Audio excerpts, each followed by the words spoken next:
षट कर्म की शिक्षा दी कि संसार में यदि रहना है, मनुष्य शरीर में, कर्म भूमि में, तो कैसे व्यापार किया जाए। असी मसी कृषि विद्या, इस पर चर्चा कल हो चुकी थी। आज चर्चा करेंगे वाणिज्य। वाणिज्य का मतलब है व्यापार। जो व्यापार करता है उसे बनिया कहते हैं। क्या कहते हैं? बनिया। तो पहले के समय में व्यापार बड़ा सीमित था। केवल आवश्यकता की पूर्ति के लिए व्यापार होता था। आवश्यकता क्या है इंसान की? रोटी, कपड़ा, मकान, है ना। रोटी साधारण सी। पहले के लोग बहुत पकवान नहीं खाते थे। यदि आपको याद हो तो बचपन में ही आप लोगों ने देखा होगा कि घर में रोज नाश्ता नहीं होता था। नाश्ता का प्रचलन तो था ही नहीं। हाँ जी बाबा जी, घर में नाश्ता नहीं होता था। हाँ, कलेवा जो खेत पे जाते थे तो गुड़ और रोटी का कलेवा कर लेते थे। यही था ना। अब इसको आप चाहे नाश्ता कह लो चाहे कुछ कह लो, लेकिन गुड़, घी लगी रोटी और गुड़ और साथ में एक गिलास दूध। अब जाओ खेत पर, काम करके आओ। जब लौट के आओगे तो दाल, सब्जी, रोटी, चावल, चटनी, अचार, पापड़ मिलेगा। अभी क्या मिला है? कलेवा मिला है। जो कलेजा को शांति दे वो कलेवा। और ना आस्था, ना आस्था, वो है नाश्ता। तो अब पहले नाश्ते का प्रचलन नहीं था, है ना। छाछ पीते थे, दूध पीते थे, चाय भी नहीं चलती थी। बस यही सब चीज़ें थी जो प्योर थी, मिलावट नहीं थी। ना गेहूं में मिलावट थी, ना दाल में मिलावट थी, ना दूध में मिलावट थी, ना तुम्हारे धनिया में मिलावट थी, ना मिर्ची में मिलावट थी। कुछ नहीं था। जो था प्योर था। और वो जो खाते थे ना उसमें भी स्वाद आता था। चूल्हे की रोटी, उस पर बना हुआ भोजन जो देर तक गर्म रहता था, देर तक स्वाद देता था। अब वो गैस पर बना हुआ 2 मिनट में ठंडा हो जाता है। चूल्हे पे बना हुआ देर तक ठंडा गरम रहता था, ठंडा नहीं होता था। तो वो भोजन में भी स्वाद ही अलग होता था। और वो गैस की रोटी तो कभी कभी तो लगता है जैसे चारे का स्वाद। तो क्या, चारा तो खाया नहीं है, लेकिन मुझे लगता है कि वो कई बार लगता है। मतलब हर चीज अलग ही हो गई है। तो व्यापार था आवश्यक वस्तुओं का, और आवश्यक वस्तुओं के साथ साथ थोड़ा सोने का व्यापार था, थोड़ा चांदी का व्यापार था, थोड़ा रत्नों का व्यापार था। पहले के लोग चप्पल भी नहीं पहनते थे। यदि आपको याद हो तो पहले के लोग चप्पल भी, मतलब जो बहुत बड़े आदमी होते थे वही चप्पल पहनते थे। बाकी चप्पल की फैशन थी नहीं। और उसके पहले तो मेरे ख्याल से राजा महाराजा ही पहनते होंगे, इसके सिवा तो कोई पहनता नहीं होगा। आराम से जमीन से जुड़कर रहते थे, जमीन पर चलते थे। मिट्टी से जुड़कर रहते थे, मिट्टी में खेलते थे। तो व्यापार तो था, मगर आवश्यक व्यापार क्या था? रोटी, कपड़ा और मकान, है ना। कारीगर होते थे, लेकिन पहले झोपड़ी होती थी। पहले ये तुम्हारे कारीगर भी इतने नहीं होते थे। बस राजा का महल बनाते थे और सेठों के हवेली बनाते थे और मंत्री आदि के मकान बनाते थे। बस उतना ही सीमित था। और बाकी सामान्य जनता तो झोपड़ी में रहती थी। और झोपड़ी में भी क्या होता था? बारिश का मौसम आया तो जो झोपड़ी की दीवारों में मिट्टी लगी थी वो गिरने लगती थी। फिर जैसे ही दिवाली का समय आया फिर वापस मिट्टी लगाएंगे, आंगन बनाएंगे, ये करेंगे, वो करेंगे, बिजी हो जाते थे। ऐसा नहीं कि पहले के लोग बड़े फुर्सते बैठे रहते थे, पहले के लोगों के पास में काम नहीं था। अब के लोगों के पास में काम नहीं, इसलिए मोबाइल में लगे रहते हैं। पहले के लोग बिजी रहते थे और हाथ से काम करते थे, और जितनी मिट्टी का स्पर्श करते थे उतनी मिट्टी जैसे उनका भाव भी होता था, मिट्टी जैसे मुलायम भी होते थे। तो आवश्यक व्यापार रोटी, कपड़ा और मकान। पहले हाट लगती थी, पहले दुकानें कम होती थी, है ना। गाँव में दुकानें कम होती थी, हाट लगती थी। कहीं पर बुधवार को लगता था, कहीं शुक्रवार को लगता था, कहीं गुरुवार को लगता था, कहीं सोमवार को लगता था। तो आपको याद हो कि वर्तमान समय में कुछ स्थानों के नाम बुधवारी, शुक्रवारी, मंगलवारी आज भी नाम है। वो नाम क्यों है?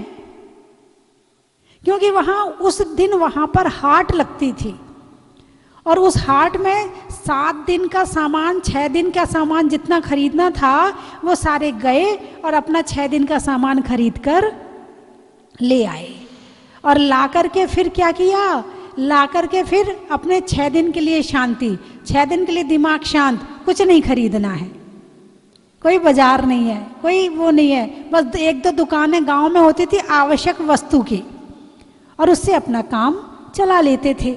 बस व्यापार इतना था। और ज़्यादा व्यापार करना हो तो बड़े शहरों में जब सोना चांदी खरीदना होता था तो बड़े शहरों में चले जाते थे, वहाँ से सोना चांदी खरीद के ले आते थे। और सोना चांदी भी हमेशा नहीं खरीदते थे, जब घर में शादी हो, ब्याह हो तो सोना चांदी खरीदते थे, हमेशा नहीं खरीदते थे। तो व्यापार पहले कम था, इसलिए पाप भी कम था, इसीलिए पाप भी कम था। भगवान ने तो केवल षट कर्म का उपदेश दिया, लेकिन वर्तमान समय में यदि व्यापार की तरफ दृष्टि डालें तो व्यापार तो चरम सीमा पर है। आवश्यक वस्तुओं का व्यापार तो कमजोर पड़ गया है, लेकिन जिन वस्तुओं की आवश्यकता नहीं है उनका व्यापार और भयंकर रूप में हो रहा है। अब मान लो वस्त्र का व्यापार ले लो, आवश्यक वस्तु है ना, लेकिन इसका व्यापार क्या, फैशन डिजाइनर। अब लाखों करोड़ों अरबों की संख्या में फैशन डिजाइनर पैदा हो रहे हैं, और तरह तरह के यहाँ वहाँ से कपड़े को काट काट के कहीं से छोटा कर दिया, कहीं से छेद कर दिया, कहीं से लंबा कर दिया, कहीं से लटका दिया, कहीं से ऊंचा कर दिया, और ऐसे कपड़े बना बना के उसे फैशन डिजाइनर, फैशन के कपड़े, और लोग बड़े खुश होकर पहन रहे, वाह क्या कपड़ा है। कपड़ा पहनने का उद्देश्य क्या है, शरीर को ढकना, लेकिन अब उद्देश्य है शरीर को उघाड़ना। जितना उघड़ने वाले कपड़े होते हैं उतने महंगे, जितने छोटे कपड़े उतने महंगे, और जितने बड़े कपड़े उतने सस्ते। और वो दिखा दिखा के देते होंगे मेरे ख्याल से, भाई साहब बहुत चल रहा है आजकल इसी की फैशन बहुत ज़्यादा, आप तो यही वाला खरीद लो, प्रेरणा करते हैं, और तुम खुश होके खरीद के और पहन पहन के घूमते हो। पहले तो मेरे ख्याल से 8 साल, 9 साल, 10 साल की लड़की को साड़ी पहना दिया जाता था।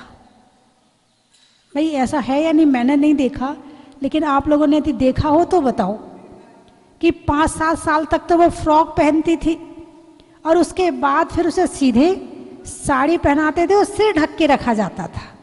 बिना सिर ढके नहीं रखा जाता था, पर्दा था, मर्यादा थी, पाप भी कम था।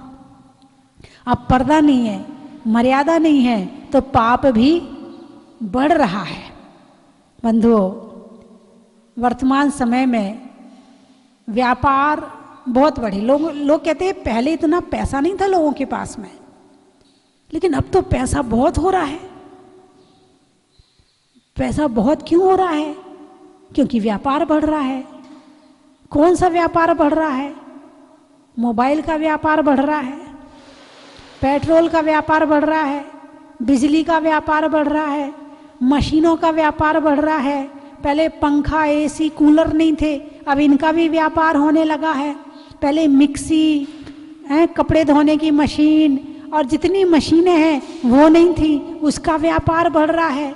तरह तरह के बर्तन बढ़ रहे हैं, तरह तरह के मशीनें बढ़ रही हैं, उनका व्यापार बढ़ रहा है। तरह तरह के कपड़े बढ़ रहे हैं, उनका व्यापार बढ़ रहा है। पहले होटल नहीं होती थी, यदि आपको याद हो तो पहले होटल नहीं होती थी, है ना।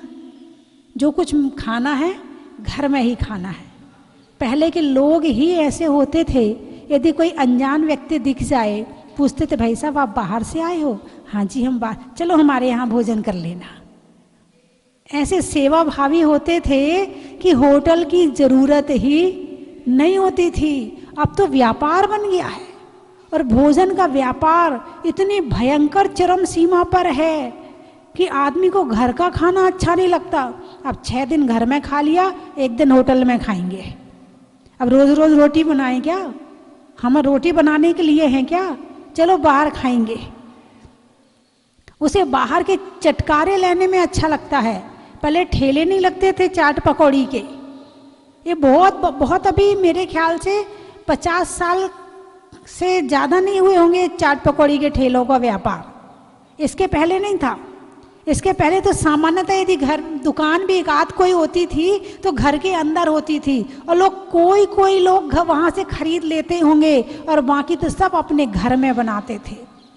अब वैसे तो बनता ही नहीं था घर में भी, केवल दिवाली, होली, दशहरा और रक्षाबंधन और सारे त्योहारों के मेनू फिक्स थे।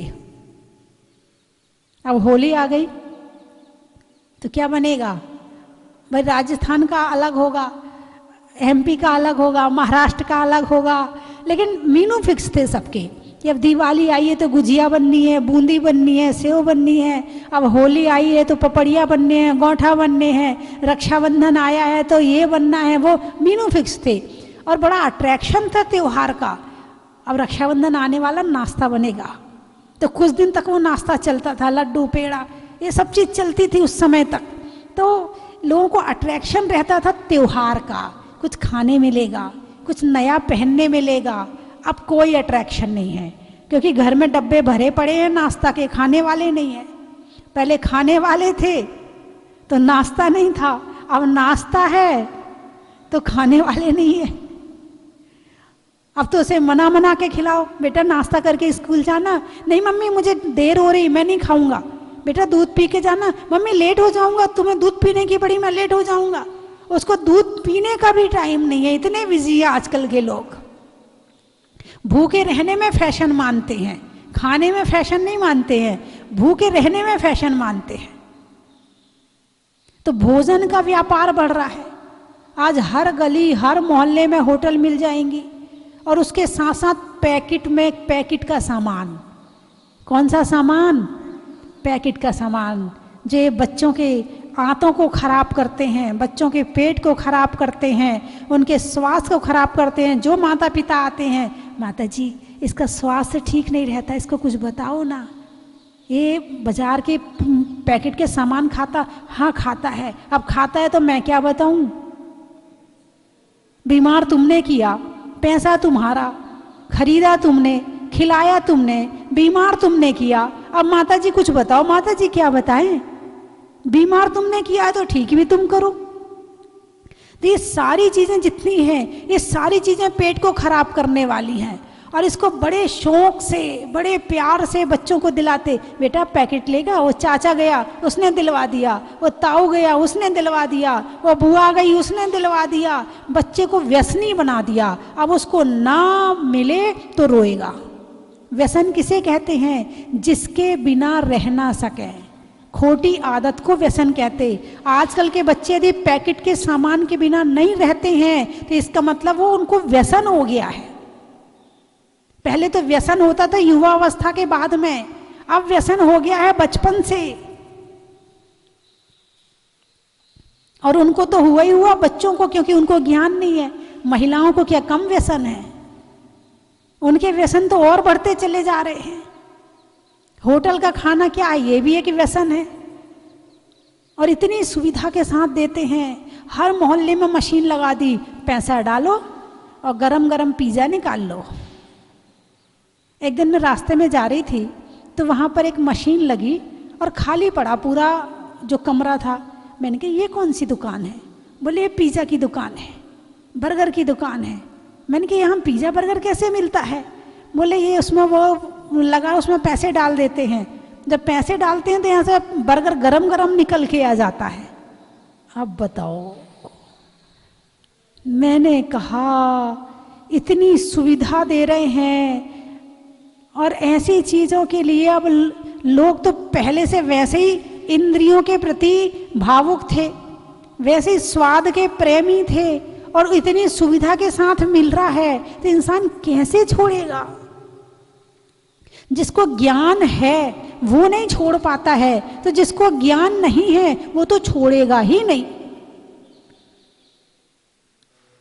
बंधुओं, भगवान आदिनाथ ने वाणिज्य व्यापार का उपदेश तो दिया है, मगर इस पाप के व्यापार का उपदेश नहीं दिया है। उन्होंने तो शुद्ध व्यापार का उपदेश दिया है। यदि आपको पता हो तो जैनी पहले के समय में 2 व्यापार ज़्यादा करते थे। एक कपड़े का, सोना चांदी हीरा मोती, ये 2 व्यापार ज़्यादा करते थे। थोड़ा और करने लगे तो परचूनी की दुकान खोल लेते थे, बस। इसके अलावा जैनियों के यहाँ तीसरा व्यापार नहीं मिलता था। और जो जैनी गांव में रहते थे वो खेती बाड़ी कर लेते थे। और भी थोड़ा व्यापार हो तो गल्ला मंडी, क्या बोलते उसको, अनाज मंडी है, तो अनाज का व्यापार कर लेते थे। जिसमें हिंसा ना हो ऐसा व्यापार करते थे। लेकिन वर्तमान समय में हिंसा के व्यापार में वृद्धि हो रही है, भयंकर रूप चरम सीमा पर है। इंसान को भोजन के मामले में इतना भावुक कर दिया, इतना व्यसनी बना दिया। उसके अंदर चाहे वो सुअर का मांस डालें, चाहे वो बछड़े का मांस डालें, इतना स्वाद दे दिया जाता है कि वो मांसाहार भी कर लेता है। चाहे वो ब्राह्मण हो, चाहे वो जैन हो, चाहे वो कोई हो जो जन्म से मांसाहारी नहीं है, जिनके यहाँ मांस कभी एक नाम लेने के बाद में ग्लानि से भर जाता है मन, ऐसा व्यक्ति भी उन सब चीजों के माध्यम से मांसाहार कर रहा है। और वर्तमान समय में छुपा भी नहीं रहे हैं। आप अपने मोबाइल में सर्च करो कि ये चीज में क्या क्या पड़ा हुआ है, स्पष्ट लिखा हुआ मिलेगा, उसके बाद भी तुम ना छोड़ पाओ। इसलिए ऐसा भोजन ना करो कि जिसमें मांसाहार हो। वो एक, यदि वास्तव में आप इंसान हैं, वास्तव में मानव हैं, तो मांस का तो कम से कम त्याग होना ही चाहिए। खुद के जीने के लिए दूसरों को मारना जरूरी नहीं है, और खुद के स्वाद के लिए खाया जाए। एक गाय के बछड़े को मारा गया, किसके लिए? यदि कि चॉकलेट सब लोग खाना बंद कर दें तो क्या बनेगी चॉकलेट? बननी बंद हो जाएगी, क्योंकि सारा बाजार किस पे टिका होता है? मांग की लोच पर टिका होता है। यदि डिमांड होगी तो वो बनाएंगे, डिमांड नहीं होगी तो फैक्ट्री बंद हो जाएगी। जिस चीज को खाना छोड़ दोगे उस चीज की फैक्ट्री बंद हो जाएगी। उसमें कि चॉकलेट में मांस होता है, ये पिज्जा में, बर्गर में, इनमें मांस होता है। जो मसाला आता है उसमें मांस का चूरा डाला जाता है, हाँ, ड्राई करके डाला जाता है के मसाले में। अरे जो कुछ खाना है घर में बनाओ। तुम्हें हाथ दिए ना भगवान ने, किस लिए दिए हैं? ये हाथ केवल हाथ पे हाथ रखने को यदि है तो भगवान बन के बैठ जाओ, और नहीं तो काम करो। मनुष्य बने हो तो कुछ काम करके दिखाओ। इनको क्या बचा के रख रहे? इन हाथों को बचा के कहाँ ले जाओगे? अपने घर में खुद शुद्ध बनाओ और अपने बच्चों को खिलाओ, और तुम भी शुद्ध खाओ। लेकिन जो महिलाएं होटल प्रेमी हैं, कौन सी प्रेमी? होटल शब्द का अर्थ क्या है? होश हो तो टल जा। होटल, होश हो तो टल, यहां मत आ, यहां मत खा। ये होटल कह रहा। एक आपको 20 साल पहले का, 22 साल पहले का एक उदाहरण बताती हूँ कि वर्तमान समय में क्या हो रहा है। एक बच्चा अग्रवाल परिवार का पढ़ने के लिए गया। अब ज़्यादा हाई फाई कॉलेज में दोनों तरह का भोजन मिलता है, शाकाहार भी और मांसाहार भी। तो वो जब वहाँ गया तो दोस्तों की संगति में आकर उसने मांसाहार शुरू कर दिया। किसने? अग्रवाल के लड़के ने मांसाहार शुरू कर दिया। अब उसके बाद उसके घर वालों को पता चला तो उन लोग बहुत नाराज हुए। उसको कोई फर्क नहीं पड़ा। फिर उसको वो मेरे पास लेकर के आए, क्योंकि वहाँ अग्रवाल और जैनियों में शादी होती है। तो अब उनकी जो बुआ थी वो जैनी के यहाँ थी। तो बुआ अपने भांजे को लेकर के आई तो बोले माता जी अब आप कहो छोड़ दे। मेरे कहने के बाद भी उस लड़के ने नहीं छोड़ा। यह है वर्तमान की पढ़ाई का रिजल्ट। संस्कार खत्म। खूब पढ़ाओ बच्चों को, सारे संस्कार खत्म, कुछ नहीं बचेगा, कोई धर्म नहीं बचेगा। ये मैं 20-22 साल पहले की बात बता रही, आज की बात नहीं बता रही। इस 20-22 साल में कितना अंतर हुआ है, अब ये तो वो ही जाने जिसके जीवन में हुआ हो। जब परेशानी आती है, दुख आते हैं, संकट आते हैं तो टेंशन करते हैं। टेंशन का कारण नहीं खोजते हैं, परेशानी का कारण नहीं खोजते हैं कि हमने क्या किया है कि जो हमारे ऊपर परेशानी आई है। अब वो पहले तो चलो वो साक्षात उसने कर लिया। उसने साक्षात हॉस्टल में जाके, हॉस्टल क्या कहते हैं, होश, जितना घर में बचा खुचा होश था हॉस्टल में जाके वो भी टल गया। तो पहले तो चलो उसने हॉस्टल में जाके ऐसा काम किया, लेकिन वर्तमान समय में बाजार का खाना खाके, केक खाके, क्या आप लोग ऐसा नहीं कर रहे? बाजार के बिस्किट में भी अंडा होता है। तो ये सारी चीजें जो खाने योग्य नहीं है, और आज जिसका व्यापार धड़ल्ले से चल रहा है और लोग उसके बड़े आराम से खरीद रहे हैं और खा रहे हैं। खाना है, कहा जाता है भोजन करो तो माँ के हाथ का करो। किसके हाथ का करो? भोजन करो तो माँ के हाथ का करो। भोजन करो तो माँ के हाथ का। रास्ता चलो तो साफ चलो, पत्नी कैसी भी हो मगर शीलवती हो। ऐसी सारी चीजें, बहुत सारी चीजें किताब में लिखी हुई है। तो व्यापार कौन बढ़ा रहा है? पहले कहते थे आवश्यकता आविष्कार की जननी होती है ना? आवश्यकता होगी तो आविष्कार होगा। लेकिन अब क्या हो रहा? पहले आविष्कार होता है, फिर विज्ञापन होता है, फिर प्यास जगाई जाती है, फिर वस्तु दी जाती है। और ऐड के माध्यम से तो ना जाने तुम कचरा बेच लो, सब कुछ बिक जाएगा, बस ऐड बढ़िया होनी चाहिए। बंधुओं, भगवान आदिनाथ ने व्यापार का उपदेश दिया है, मगर पंचम काल में, इस पाप के काल में, पाप बुद्धि से उत्पन्न हुए ये पापों के व्यापार, इसका उपदेश आदिनाथ ने नहीं दिया है। शराब का उपदेश आदिनाथ ने नहीं दिया है।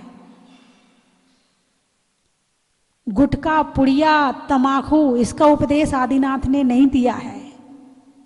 गांजा, चरस, और वो जो लोग होली में पीते उसे क्या कहते हैं, अफीम और भांग, इसका उपदेश आदिनाथ ने नहीं दिया है। ये सारे मनुष्य के पाप की बुद्धि से उपजी हुई चीजें हैं। आज शराब का व्यापार कितना चल रहा है।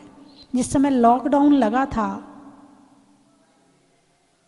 एक व्यक्ति बोला मजा आ गया लॉकडाउन लगने से। मैंने कहा क्या हुआ?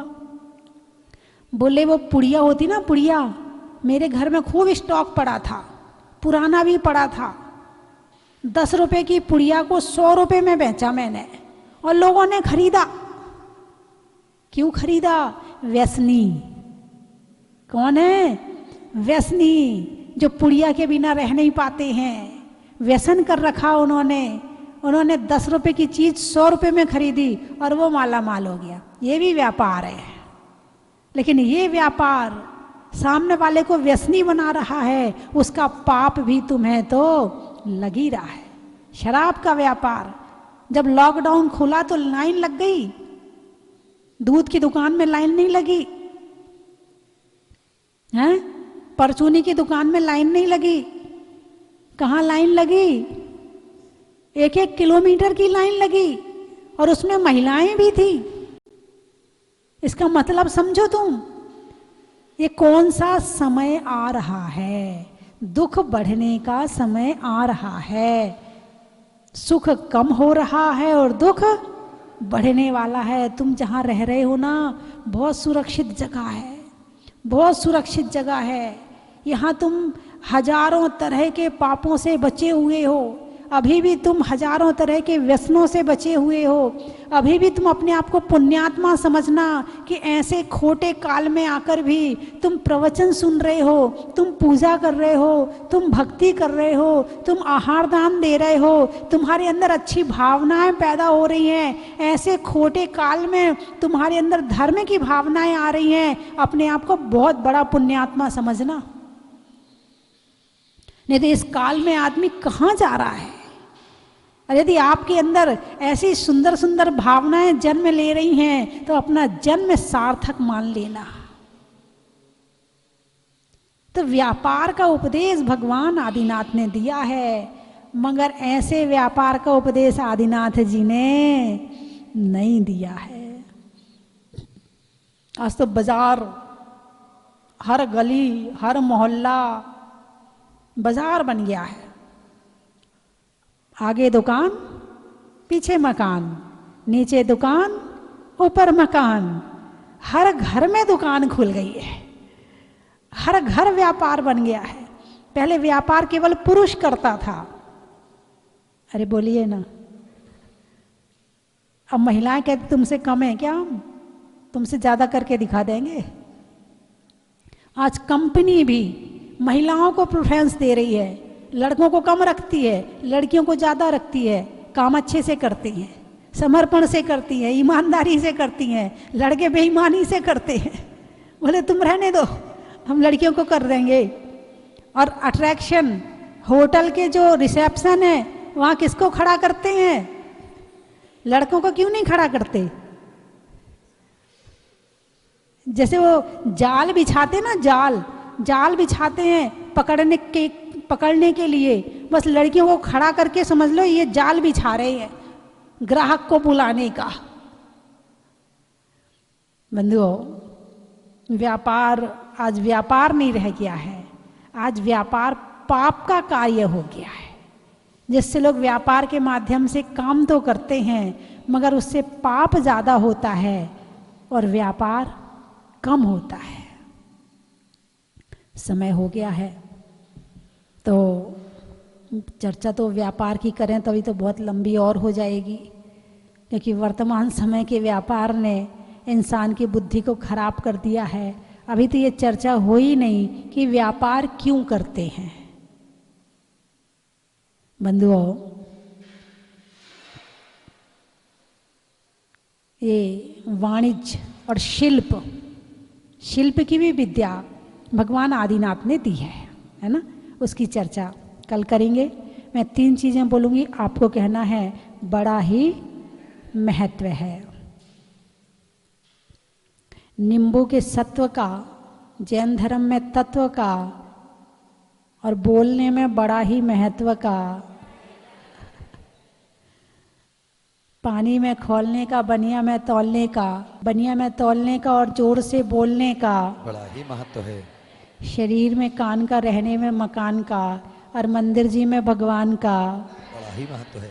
चंद्रमा में गुरुत्वाकर्षण का, भौतिकता में आकर्षण का और भगवान के दर्शन का बड़ा ही महत्व है। चावल में चुनने का, बुनाई में बुनने का और आपके ध्यान से प्रवचन सुनने का बड़ा ही महत्व है। अनाज में दाने का, इनाम में पाने का और दिवाली में पटाखा नहीं चलाने का बड़ा ही महत्व है। कहाँ कहाँ से आए हैं? कोट पुतली, अच्छा। लड़कियों में पतली का, नहीं आने में मितली, नहीं बाग में तितली का और आने वालों में कोट पुतली का बड़ा ही महत्व है। और भिंड बुढ़ापे में दंड का, दंड यानी डंडा, बुढ़ापे में दंड का, पापों के खंड खंड का और आने वालों में भिंड का। बड़ा ही महत्व है। और कहाँ से आए? पदमपुरा। अच्छा। सतियों में अनंग सरा का, रहने में धरा का और आने वालों में पदमपुरा का। बड़ा ही महत्व है। जो लोग, कुछ लोग जहाजपुर से लिस्ट आई है। गाने में सुर का, नृत्य में नूपुर का, आने वालों में जयपुर और जोधपुर का। बड़ा ही महत्व है। खिड़की में जाली का, कान में बाली का और आने वालों में पाली का। बड़ा ही महत्व है।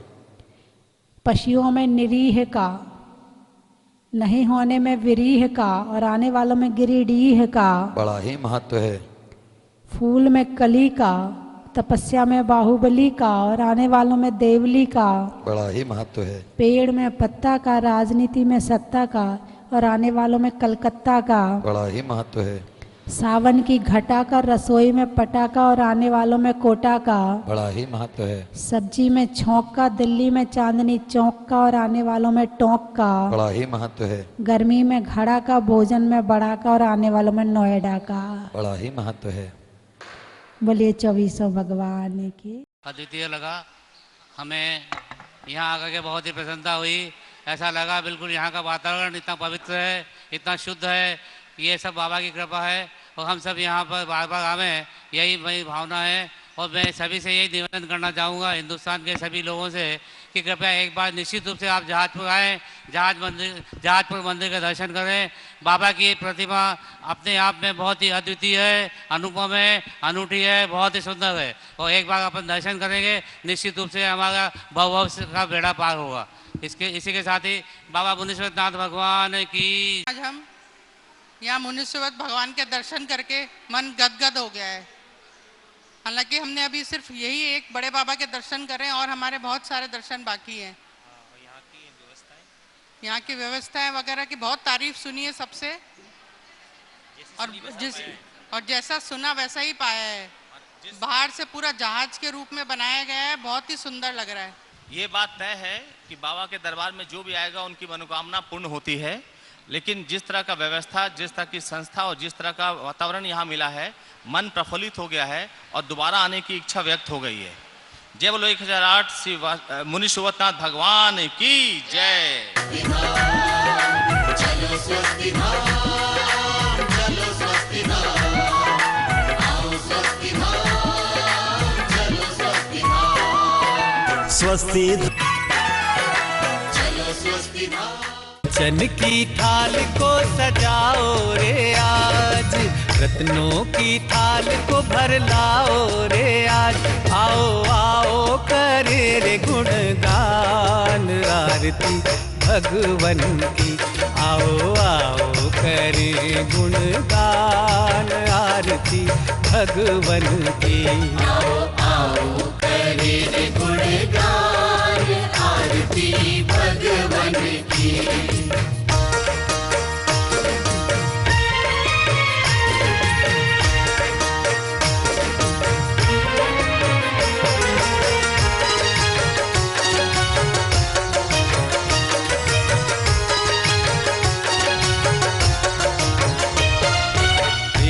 सुमित्र के राज दुलारे, माँ पद्मा जी के नैनों के तारे।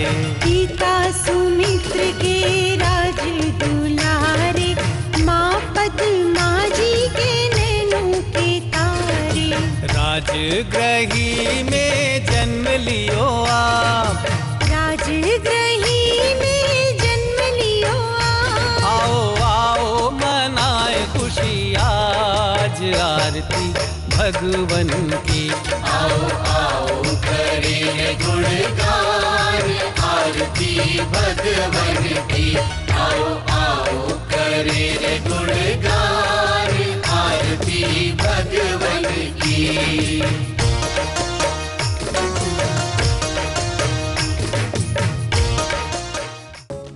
परम विदुषी लेखिका गणिनी आरिका रत्न श्री 105 स्वस्ति भूषण माता जी, जिन्होंने मात्र 20 वर्ष में 100 से भी अधिक किताबें लिखकर जैन समाज को अनूठा योगदान दिया है। बड़े बड़े विधान जैसे कल्पद्रुम महामंडल विधान, सिद्ध चक्र महामंडल विधान, इंद्रध्वज महामंडल विधान एवं विशेष जनपद, पूजांजलि आदि महत्वपूर्ण साहित्य बहुत ही सरस, सरल व सुबोध शैली में लिखे हैं, जिसमें गद्य एवं पद्य साहित्य भी समाहित है। इन महान साहित्यों को पढ़कर आप भी अपने ज्ञान का विकास कर सकते हैं। साहित्य प्राप्त करने हेतु आज ही संपर्क करें। संपर्क सूत्र 7906062500 9868345768।